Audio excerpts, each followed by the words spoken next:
রোজা রাখা অবস্থায় স্বপ্নদোষ হলে রোজা থাকবে কিনা, রোজা থাকা অবস্থায় হাতের বা পায়ের নখ কাটা যাবে কিনা, বালতি দিয়ে গোসল করতে গেলে অনেক সময় শরীরের পানি বালতিতে চলে যায়, তখন কি সেই পানি পবিত্র থাকে? সে পানি দিয়ে গোসল করলে পাক হতে পারবো কি? রোজা রেখে মেহেদি নখে আর মাথায় দেয়া যাবে কিনা? মোবাইলে কোরআন শরীফের অ্যাপস ডাউনলোড করে তেলাওয়াত করলে কোনো গুনাহ হবে কি? রোজা অবস্থায় আতর বা পারফিউম করার বিধান কি? কেউ যদি ফরজ সালাত আদায় না করে রোজা রাখে, তার রোজা রাখার যৌক্তিকতা কতটুকু? স্বামী স্ত্রী ঝগড়া করে কতদিন কথা না বললে গুনাহ হবে?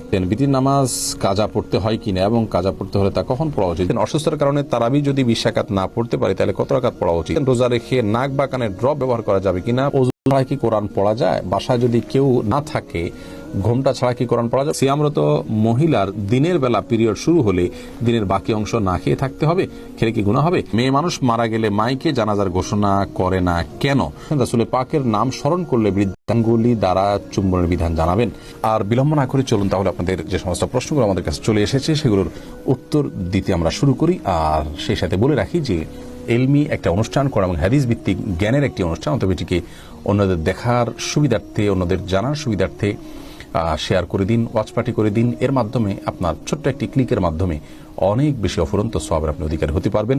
শয়তান আমাদেরকে এরকম সহজে অনেক বেশি অর্জন হতে পারে সে আমলগুলো থেকে ভুলিয়ে রাখে এবং এগুলোকে আমাদের কাছে গুরুত্বহীন করে রাখে। অতএব শয়তানকে আমরা কোনোভাবেই যেন সুযোগ না দিই। আল্লাহ তাআলা সেই তৌফিক দান করুন। এমডি ইয়াকুব হোসাইন জানতে চেয়েছেন, রোজা রাখা অবস্থায় স্বপ্নদোষ হলে রোজা থাকবে কিনা? থাকবে, কোনো অসুবিধা নেই। স্বপ্নদোষ মানুষ ইচ্ছাকৃত করে না, অতএব স্বপ্নদোষ হলে বীর্যপাত হয়ে গেলে ঘুমের মধ্যে আপনার রোজা কন্টিনিউ করতে পাওয়া হবে। স্বপ্নদোষের কারণে বীর্যপাত হলে সে কারণে আপনি গোসল করবেন, গোসল ফরজ হবে আপনার, কিন্তু রোজা ভাঙবে না। আহমেদ শাহাদাত জানতে চেয়েছেন, রোজা থাকা অবস্থায় হাতের বা পায়ের নখ কাটা যাবে কিনা? উত্তর কাটা যাবে, কোনো অসুবিধা। রোজা রেখে হাত পা নখ কাটা যাবে, এর সাথে রোজা ভঙ্গের কোনো সম্পর্ক নেই। সোহাগ খান এডি থেকে আপনি জানতে চেয়েছেন, বালতি দিয়ে গোসল করতে গেলে অনেক সময় শরীরের পানি বালতিতে চলে যায়, তখন কি সেই পানি পবিত্র থাকে? সে পানি দিয়ে গোসল করলে পাক হতে পারবো কি না? ভাই সোহাগ, বালতি দিয়ে গোসল করতে গেলে যদি শরীরের পানি বালতিতে চলে যায় কোনো অসুবিধা নেই। যদি সরাসরি সেখানে কোনো নাপাক আছে এটি আপনার কাছে প্রমাণিত না থাকে, সন্দেহের কারণে কোনো অসুবিধা নেই। খায়রুন নাহার জানতে চেয়েছেন, রোজা রেখে মেহেদি নখে আর মাথায় দেয়া যাবে কিনা? রোজা রেখে হাতে, নখে ইত্যাদিতে মেহেদি দেওয়াতে কোনো অসুবিধা নেই। রহমান জুয়েল জানতে চেয়েছেন, মোবাইলে কোরআন শরীফের অ্যাপস ডাউনলোড করে তেলাওয়াত করলে কোনো গুনাহ হবে কিনা? না, কোনো গুনাহ হবে কেন, সওয়াব হবে, কোনো অসুবিধা নেই। এরপরে শিহাব মন্ডল জানতে চেয়েছেন, রোজা অবস্থায় আতর বা পারফিউম করার বিধান কি? উত্তর হলো জায়েজ আছে, কোনো অসুবিধা নেই। আতর পারফিউম ব্যবহার করা যাবে, রোজা রেখে তেল ব্যবহার করা যাবে, কোনো অসুবিধা নেই। শাকুল খান জানতে চেয়েছেন, কেউ যদি ফরজ সালাত আদায় না করে রোজা রাখে, তার রোজা রাখার যৌক্তিকতা কতটুকু? তিনি রোজা রাখছেন, একটা ফরজ আদায় করতেছেন, এজন্য আমরা অবশ্যই তাকে অ্যাপ্রিসিয়েট করবো যে তিনি অন্তত একটা ফরজ আদায় করতেছেন। কিন্তু রোজা নামাজ না পড়ে রোজা রাখা মানে হলো যে তিনি লুঙ্গি না পরে আপনার গেঞ্জি পরার জন্য অস্থির হয়ে উঠেছেন। ব্যাপারটা এরকম হয়ে যাবে, গেঞ্জি পরাও দরকার কিন্তু লুঙ্গি পরার তার চেয়ে বেশি দরকার। অতএব নামাজটাকে সবচেয়ে বেশি গুরুত্বের সাথে দিতে হবে, তারপর তিনি রোজার জন্য চেষ্টা করতে হবে। নামাজ না পড়ে রোজা রাখা এটা হলো নামাজের গুরুত্ব বা সালাতের গুরুত্ব না বুঝার কারণে। আল্লাহ তাআলা আমাদের ভাইকে বোঝার তৌফিক দান করুন। কাহিনী আইডি থেকে আমরা জানতে চাচ্ছেন, স্বামী স্ত্রী ঝগড়া করে কতদিন কথা না বললে গুনাহ হবে? 3 দিন পর্যন্ত আপনি কথা না বলে থাকবেন। নবী সাল্লাল্লাহু আলাইহি ওয়াসাল্লাম বলেছেন, লা ইয়াহিল্লু লিমুসলিমিন আইয়াহজুরা আখাহু ফাওকা 3 আইয়াম। কোন মুসলিমের জন্য অন্য মুসলিমের সাথে 3 দিনে বেশি কথা না বলে তাকে বয়কট করে থাকা জায়েজ নয়।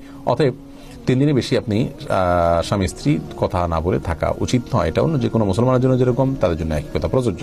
ফিকার খান তাসিন জানতে চেয়েছেন, বিতির নামাজ কাজা পড়তে হয় কিনা এবং কাজা পড়তে হলে তা কখন পড়া উচিত? জি, বিতির নামাজ আপনি কাজা করবেন। অনেক ওলামারা বলেন যে বিতির নামাজ যদি দিনে কাজা করেন তাহলে আপনি জোর রাকাত পড়বেন, যেহেতু দিনে কোনো জোর রাকাত নাই। এই মতটা কতটা অথেন্টিক, এই মতের সপক্ষে কোনো হাদিস আছে কিনা আমি জানি না।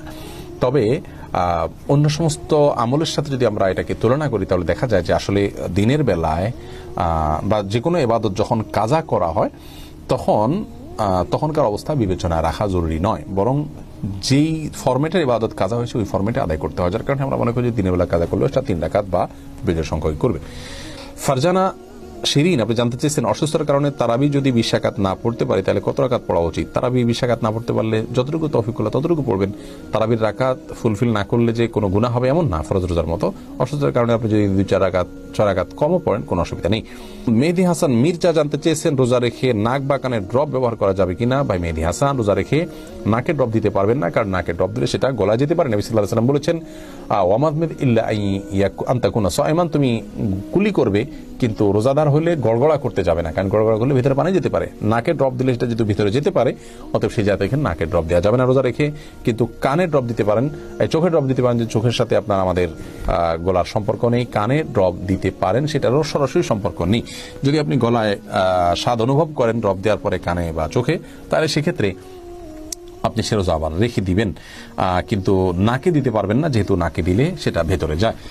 স্বর্ণ এই আইডি থেকে আপনি জানতে চেয়েছেন ওযু ছাড়া কি কোরআন পড়া যায়? বাসায় যদি কেউ না থাকে, ঘোমটা ছাড়া কি কোরআন পড়া যাবে? ঘোমটা ছাড়া কোরআন পড়াতে কোনো অসুবিধা নাই। ওযু ছাড়া মুখস্থতেই কোরআন পড়তে পারবেন। কোরআন ধরলে ওযু লাগবে। সুস্থ মানুষ কি শুয়ে শুয়ে কোরআন পড়তে পারে?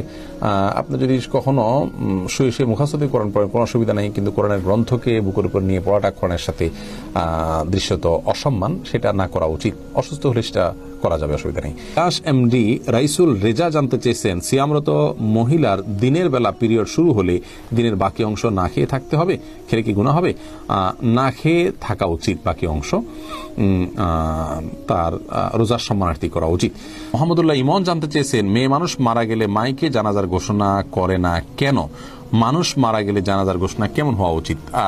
দেখুন, এটাকে আজানের বিকল্প হিসেবে বা আজানের সমপর্যায়ের ঘোষণা এটাকে বানিয়ে নেওয়া উচিত নয়।